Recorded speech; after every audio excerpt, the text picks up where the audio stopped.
thought of giving feedback scare you? Do you struggle with coming up with the right words to communicate your feedback messages, whether the feedback is positive or negative? Does giving feedback make you uncomfortable? If you answered yes to any of those questions, you're not alone. Lots of people struggle with giving feedback.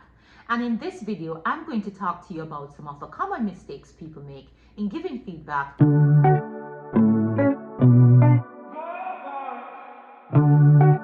Hello everyone, welcome to another episode on It's a Learning Life for Real. I'm Tamika, and here on It's a Learning Life for Real, I use my experiences as a learning and organizational development professional to share insights and tips that you can use as you journey towards your own personal growth and professional development. If you're new to my channel, welcome, and if you're coming back, welcome again. I'm so happy you decided to join me.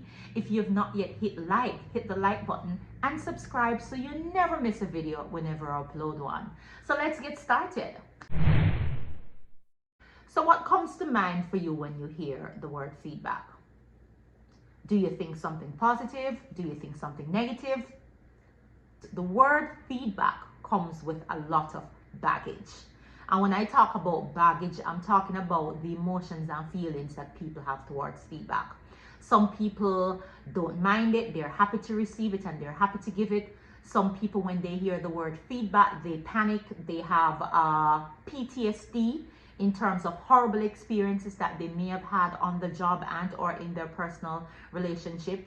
Some people feel anxious and nervous, and in a lot of times and in some instances, people may struggle with fear and anxiety as a result of just the very thought that they're going to get feedback, especially if that feedback is relating to their performance on the job.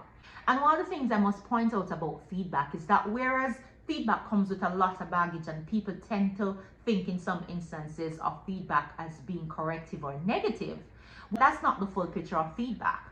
We also should be given feedback on the things that we find positive as well. Regardless of how you see feedback, whether or not you have baggage when it comes down to feedback, one of the things I want you to walk away with from this video is the concept or notion or thought that feedback is a gift.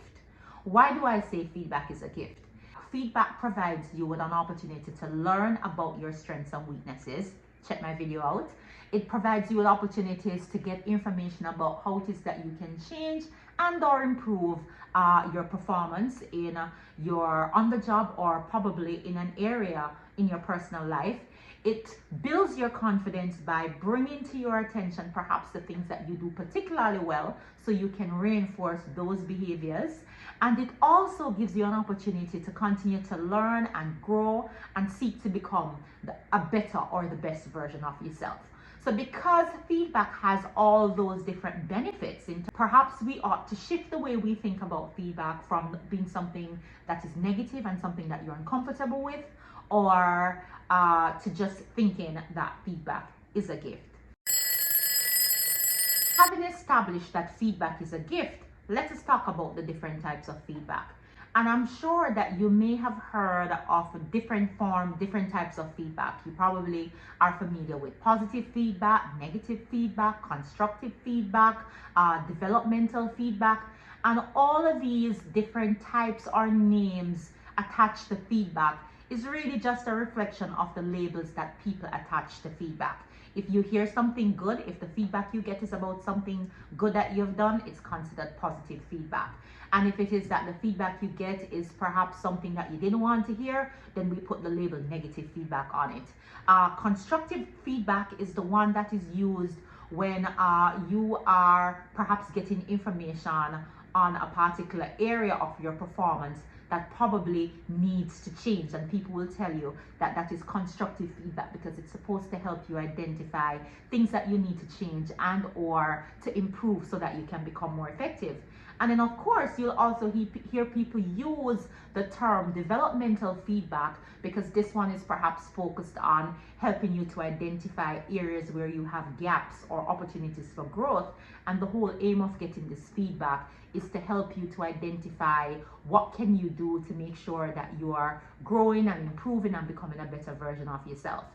And whereas all these different types of feedback exist, and perhaps you've heard of other types of feedback, I don't want us to get caught up or bogged down with the different labels that people attach to feedback.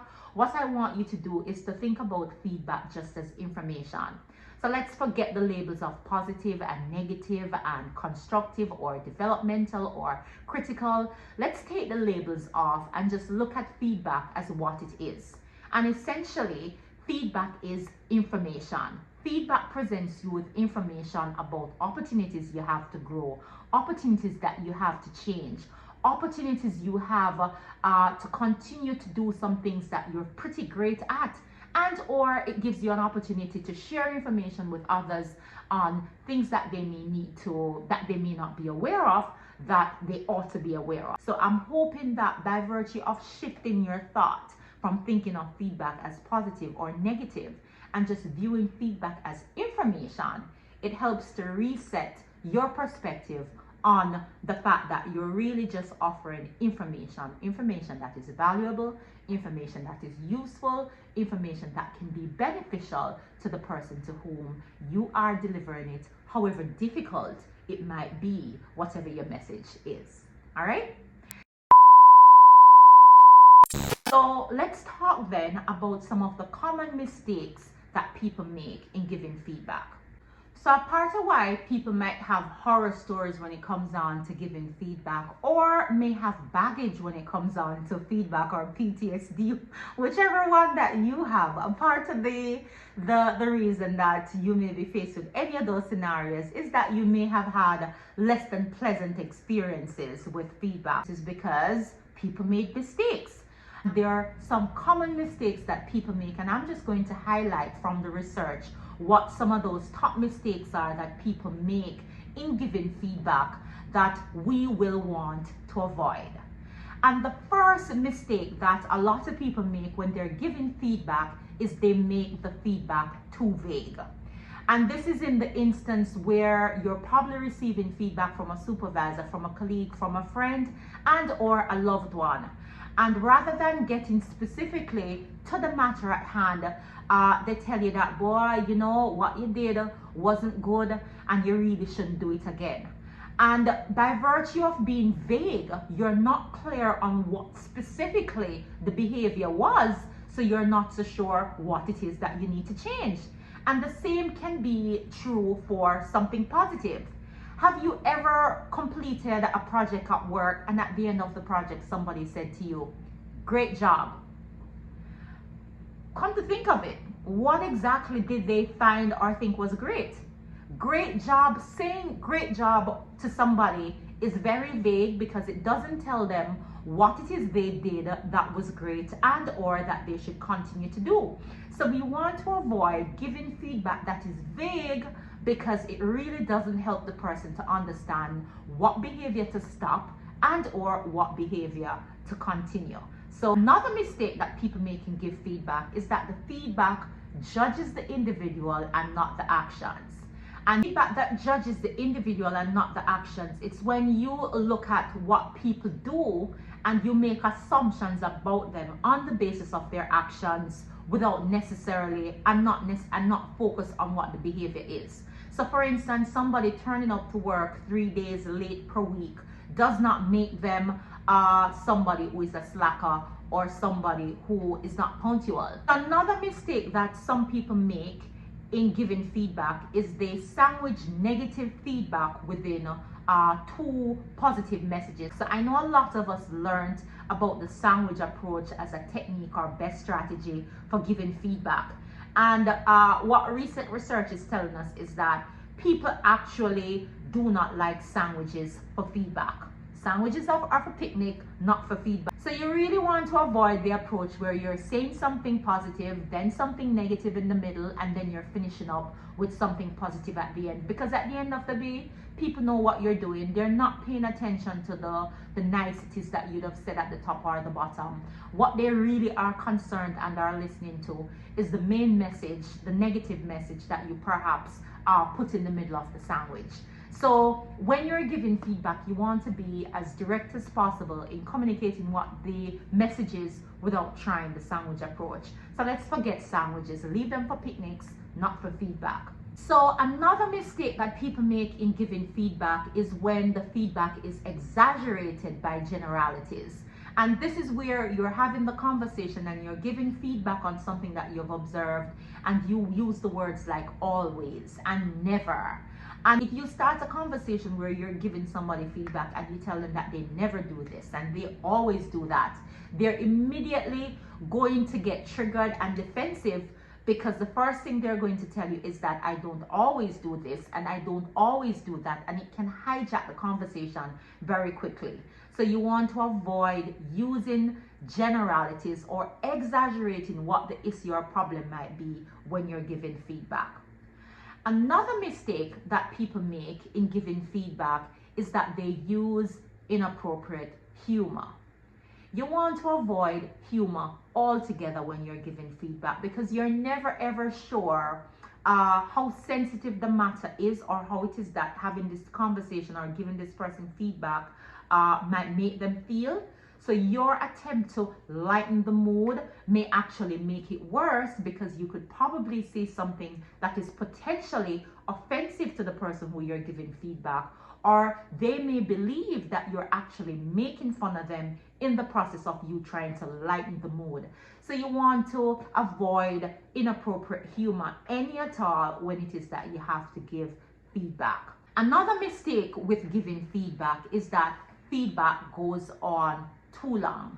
And typically this is in the instance where somebody starts off giving you feedback and they go on and on and on and on, and you're trying to listen to get to what it is that they are trying to say. You're trying to figure out the point, but because they're so long-winded in giving you the feedback, you are unable to focus on what the issue is, and you may perhaps end up being more confused at the end of them speaking and not being so sure exactly what they were talking about. So you don't want to make your feedback message too long where people are struggling to keep on track or to understand what it is that you're trying to talk to them about. So avoid making your feedback messages too long. Another common mistake that people make in giving feedback is that they provide feedback that contains an implied threat. So you're talking to somebody about something that they need to change and or improve, and you say something like, if you don't do this, then that's going to happen. So I'm not saying that when you're giving feedback about behavior that needs to change, especially if it's something on the job, you're not supposed to speak about the consequences for actions. In fact, if there are consequences for action of not changing or improving the behavior, you should always be direct and clear about that. But what you don't want to do is you don't want to imply a threat when you're giving somebody feedback to say, well, if you don't do this, then this is going to happen. Because at the end of the day, again, people are less likely going to hear you. They're less likely, they're more likely to be defensive. They're more likely to feel boxed in a corner and threatened. And when people feel boxed in a corner or threatened, that can hijack and derail any positive intent or goodwill from having the conversation. So it's really important that when you are about to give your feedback messages, that you avoid them being too vague, you avoid them being too long, you avoid them judging the individual and not the actions, you avoid using inappropriate humor, you avoid giving feedback that is full with generalities or exaggerated, and you also avoid using the sandwich approach where you say something positive, then you hit the person with something negative in the middle, and you finish up with the positive on the end of it. Because at the end of the day, people are less likely to find you credible if it is that they see that you're trying, they're going to see through what it is that you're trying to do. So those are some of the top mistakes that you may want to avoid when it is that you're giving feedback. So thank you for watching this video. Remember to hit like and subscribe, and until next time, remember, it's a learning life for real.